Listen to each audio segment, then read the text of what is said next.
Hi, everyone. I am Kathleen McGowan, your friendly neighborhood musicology PhD. I am here with Dr. Gao Hong, whose music is going to be played on the next Illinois Bands concert on October the 24th. Dr. Huang graduated from Beijing's elite Central Conservatory of Music. Since coming to the United States, she has performed at the Lincoln Center Festival, Carnegie Hall, the San Francisco Jazz Festival, the Smithsonian, and at festivals in Paris, Caen, Milan, and Perth. She has presented concertos for the pipa with the Minnesota Orchestra, the St. Paul Chamber Orchestra, the Heidelberg Philharmonic, the Buenos Aires Philharmonic, the China National Traditional Orchestra, the Guangdong National Traditional Orchestra, the Louisville Orchestra, the Hawaii Symphony, and the Women's Philharmonic of San Francisco, among others. In 2017, she became the first Chinese musician to play the national anthem at an NBA basketball game when she did so on the pipa for the Minnesota Timberwolves in Minneapolis. Dr. Hong has received numerous top awards and honors in China and the United States. In 2005, she became the first traditional musician to be awarded the prestigious Bush Award Artist Fellowship. And in 2019, she became the only musician in any genre to win 5 McKnight Artist Fellowships for performing musicians. As a 2018 Sally Award winner, she was honored at the Ordway Center for her commitment to the arts. She's the author of the first PIPA method book written in English, published by Hal Leonard. She currently teaches at Carleton College, where she also directs the Chinese Music Ensemble. And she's also a guest professor at the Central Conservatory of Music, Chinese Conservatory of Music, and Tianjin Conservatory of Music. Welcome, Dr. Hong. Thank you so much for having me. I'd like to begin by saying that anyone listening to your music or hearing about your accomplishments in your bio just now will know that you've been an international ambassador for the pipa and for Chinese music, possibly the most famous one that we know about. How does playing the pipa and being an ambassador for this instrument connect to your writing for Wind Band? Thank you so much. That's a great question. Actually, I have such a great passion for promote the Chinese music. Very beginning, I was just a pipa player. I didn't think about I'm going to write for other. So most of the time, just for pipa solo or for a pipa concerto or pipa with other combination. But for the wind band, to tell the truth, I am very, very honored to have this opportunity to express the Chinese feelings and the music elements into the band world because what I try to do is to combining with the Chinese traditional music style and use a different instrument to write. Actually, this piece originally wrote for the orchestra, Western orchestra, Okay. until Oh, the that's right. It's a president, transcription. Yeah. yeah, until the president owned the United States Marine Band heard my piece, they commissioned me to transcribe. So that's the reason it's here. But in my wildest dream, I never thought I would write for band music because in China, the traditional orchestra, traditional music don't have a brass. So it's for me, it's a learning process, and also it's so fresh to me. Well, I have to say, I trained as a trombonist, so I am thrilled that you're now writing for Wind Band because that means I get to play some of your music at some time. Sometime.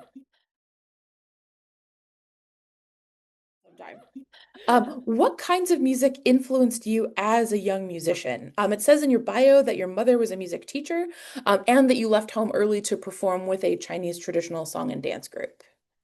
Yeah, I actually my roots are really were from the traditional Chinese music. You know, I was born in China, raised in China. Especially my mom was a music teacher, so I was in the Henan opera a lot. Then when I first went to the dance and singing troupe, is kind of a mix of a folk music and some of even local operas. So when I compose, I always trying to combining the folk tone or the music in the local. I think it's more authentic. That's my big influence for my music. Okay. How does your experience as a pipa soloist inform your composition process? I imagine that has to be in so many of the things that you're writing about. Yeah, actually, it's very interesting. When I write for Pipa, it's much easier because I do a lot of improvisation.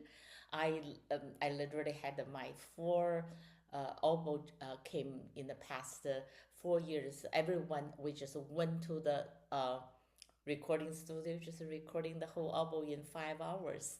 So that's easy because I can just play on the spot. When the audience say, "Can you play Sunny Day?" I just improvise on the spot.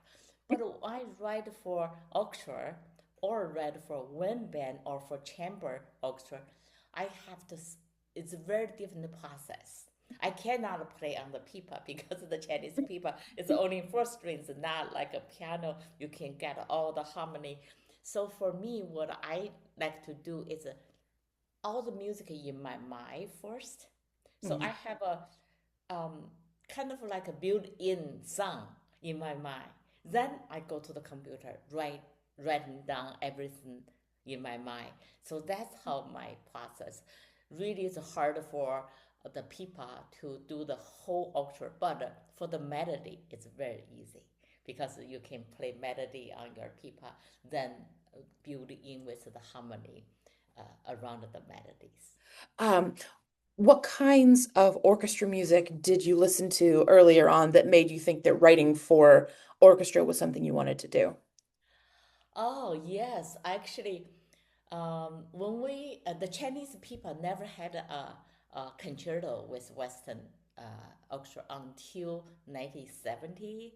Then when they had a first pipa concerto with the Boston Symphony Orchestra called the Okay. Grassland, then I felt what is so incredible, um, big dimension and much powerful just by one pipa, and that's the big influence for me. I thought, oh my gosh, if I ever had a chance, I will write for pipa because the pipa is very like a guitar. Okay. You know, it's more like a guitar and the piano, so it can easily to fit in with the Western instrument. So then I also love to East Midwest because Yeah. to get this influence, have Chinese elements at the same time with Western instrumentations, I think it's really fresh for me.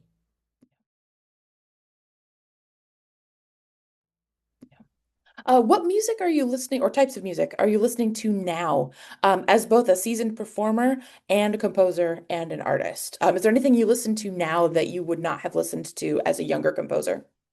Of course, it's most are new musics. I listen a lot of some composers from China, some composer from Asia, and of course a lot of composer I admire a lot. So I listen a lot, like Tan Dun, Chen Yi, Zhou Long. It's Mhm. all these Chinese incredible composers has inspired me so much. They really inspire me so much. I listen a lot of them, lot of their music and trying to learn. And I also love to listen to many of the Westerners who write music with Asian influence, like Lou Harrison and Okay. the other composers who wrote for Asian music. Because for them, I'm trying to learn what's their approach. Mhm. It's for me. I always say I'm I'm not a good composer, but the reason I got people commissioned or people like my music is because I have my own language. Mhm. So I have my own sense to express myself. If I compose like other Western composer or Chen Yi, Zhou Long, or Tan Dun, no one wanted me because I'm not good enough for that. But because I have my own language as a pipa player, has a lot of influence with the traditional music roots. So I think that's why I'm very, very fortunate and lucky to have so many support from all around the conductors and the composers.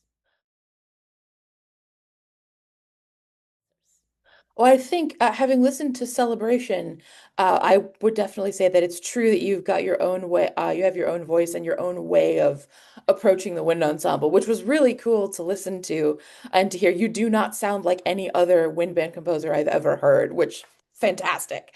Um, Thank you. it's a really energetic piece that I think really shows us the best of what the wind band can do. There's plenty of technical material in it, but the sound is also really lush, and you've got really great combinations of instruments in there that Oh, aren't just the usual suspects. Would you be thank you. willing to tell us a bit about the piece? Yeah, this piece, like I said earlier, is really originally commissioned by the Minnesota Symphonia for after the lockdown just opened the door. So you know we have the pandemic at that time. So they wrote to me, wanted to me write almost like an overture Mhm. for the opening concert after the lockdown. I thought it was such a great honor. I said, "Oh, finally, let's celebrate." So that's my first lesson. This is called celebration. And I was thinking about almost about like a celebrate the pandemic is going to end it. In the middle of the writing, and I realized we're not ended. Until now we still have a mask on, so we didn't end it. But then I saw, in China we have so many holidays. Mhm. When we have so many holidays, we always celebrate. We celebrate with food. We celebrate with many different activities, festivals. I say, how about we do that instead? So that's the reason I changed to my first idea of fanfare or overture of symphony orchestra. Instead of I wrote a piece for symphony for celebration. This Mhm. celebration not just for Chinese people celebration. It's a celebration for everybody together with the family. We're going on the street in the very beginning. The basically just like shout out, "Hey, let's celebrate!" It's kind of then you can hear the rhythm, kind of like people walking on the street, dancing around. In the middle part is more like a yearning for the peace, yearning for the happiness. It's like a we're in the heavens. Think about imagination, the peaceful world. That's what my intention to do. Then in the end, everybody, family together, friends together, we're all with the drum excitement because basically I'm trying to do is use the drum and the orchestra as a back like a conversation. You can Okay, hear a lot yeah. of drum solos. So then orchestra came in, then the band came in. Then you go so almost like a spiritual and the people and the family and individual. Everybody together to celebrate. That's I'm just basically just shout out, let's celebrate.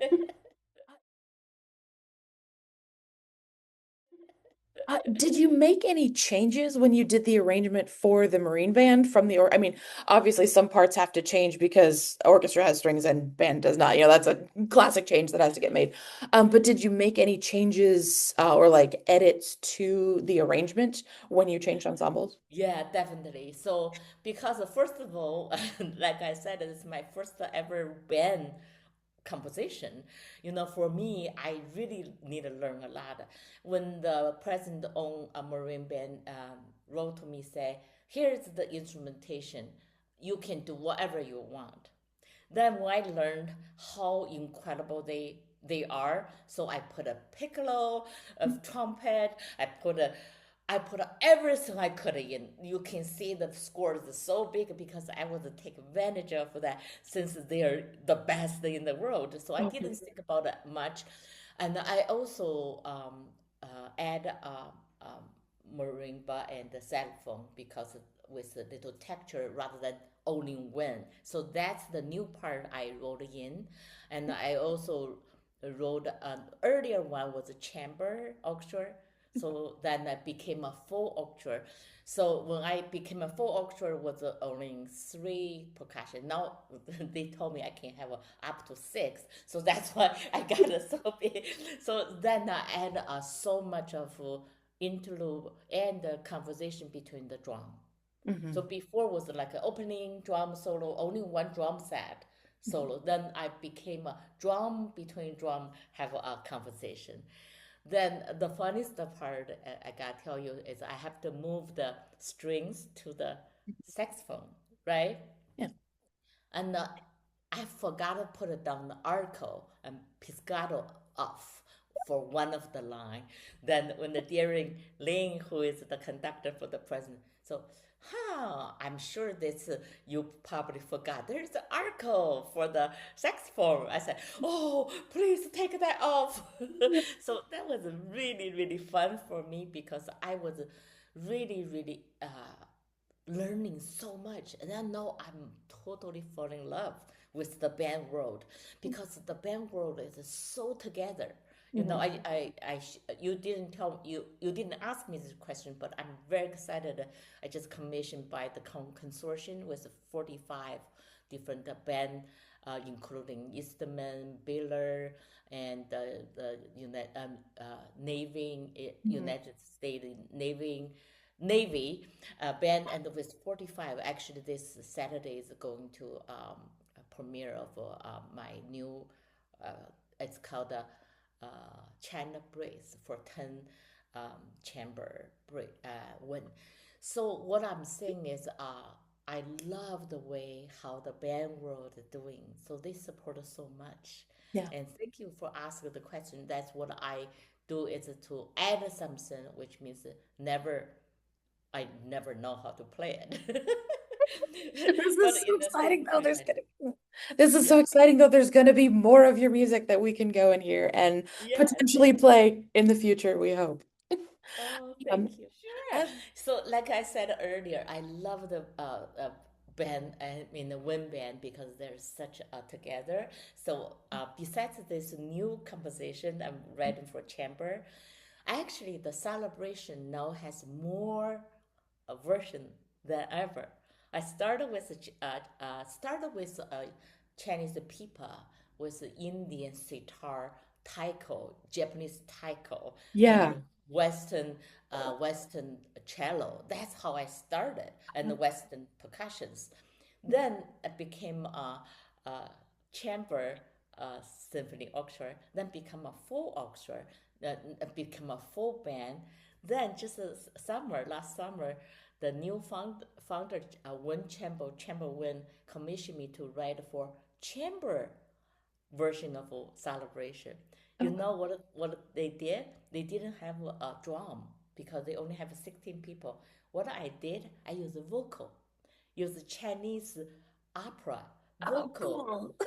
as a drum, like a Yeah. double dong chang, double dong chang, double chang, double chang. So basically, excitement's still there. So then actually they're going to perform again. They did a world premiere last summer. Now they're going to perform in the Midwest Clinic in Chicago in Oh, here, do you December. hear that, band members? Go to the Midwest Clinic so that you can hear the new version of this piece. We have lots of people in our program who make a pilgrimage to the Midwest Clinic every Yeah, year. it's Friday, Yeah. 3:20. Come to see us. Friday at 3:20, go hear more of Dr. Hong's music. Thank you. December 19th. Yes. That's Yes. the Midwest Clinic. And the other very, very exciting news, no one know it. You will be the first one now, and maybe the first one to public. And the University of Texas, Austin, and Maestro Jerry Junkin has commissioned me to write a first people concerto with wind band. Yes. Oh, listeners, you heard it here first. Yeah, Listen. actually it was originally commissioned by the Minnesota Orchestra. Then when the Professor Jerry Jenkins heard it, say, could you transcribe that into a band? So I'm very excited. In February, we'll have a world premiere. Have the first people concerto with the wind band. I hope we'll have an opportunity to work together. That would be, oh, I would say if you're excited, we are excited for you because that's going to be so great. I'm Well, so Dr. Hu, excited. thank I'm you so so much. excited. Thank you so much for being willing to be interviewed, for coming to talk to us. And everyone else, I will see you at the concert on the 24th. Thank you. Bye. Bye.